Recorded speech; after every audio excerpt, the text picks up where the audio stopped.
In 2018, Global Witness said no to secrecy, no to secret deals, no to secret companies, no to secrecy driving environmental destruction, no to secret profits from mining funding conflict, no to the silencing and killing of brave defenders. The oil industry is one of the most corrupt in the world. In 2018, we exposed big oil's involvement in shadowy deals once again. We revealed how U.S. oil giant Exxon purchased a Liberian block tainted by corruption.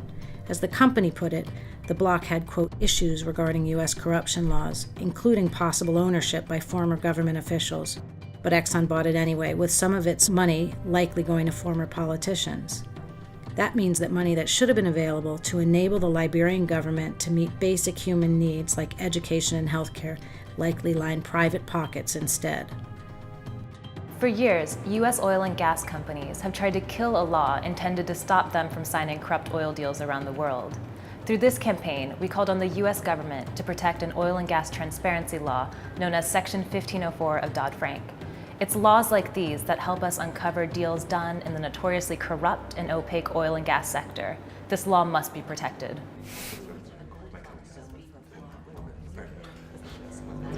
The UK has a big problem with dirty money flowing through its tax havens and being hidden in its property market.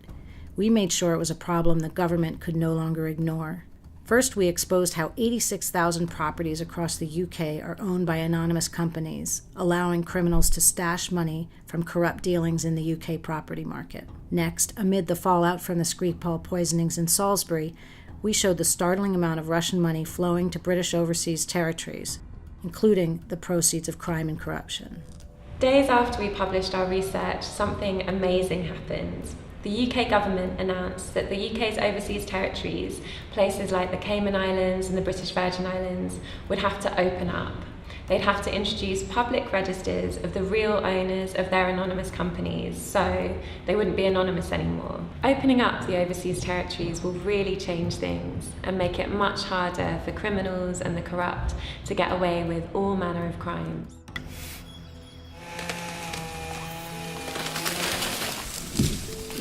Our investigations revealed that the European company Nord-Sud Timber, the biggest single owner of logging concessions in the Democratic Republic of Congo, is operating illegally on 90% of its sites.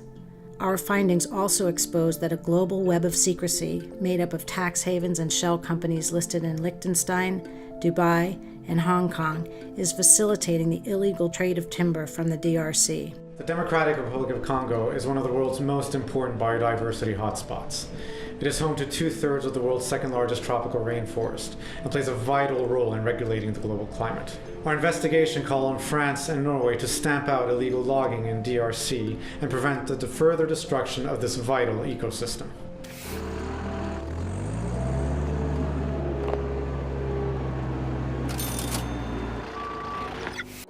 As the conflict in Afghanistan grinds on, groups like the Islamic State and the Taliban are fighting over the country's massive mineral wealth. Our investigation revealed how the Islamic State controls one of the major talc mining areas in eastern Afghanistan and have fought with the Taliban over others, and that the Taliban are making millions from taxing the trade. Meanwhile, it is Western consumers who are the ultimate source of most of these profits. US and EU countries together are the biggest buyers of talc from the region.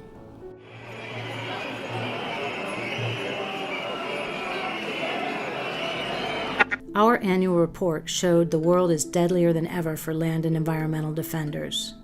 Each year we document the killings of people trying to protect their land and the environment.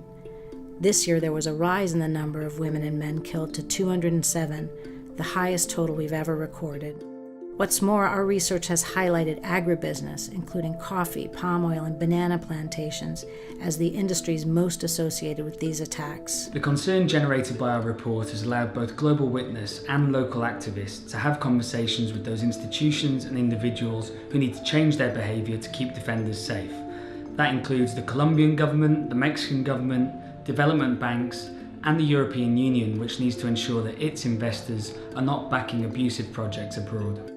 This can't be a secret. We will keep telling the story of environmental and land defenders fighting for their rights across the world, and we are calling on governments and businesses to act responsibly and use their power as a force for good. Our message to the corrupt is the same as ever. We will find the truth, we will make it harder for you to hide and spend stolen money, and we will make sure you are brought to justice. We are watching, and your secrets aren't safe.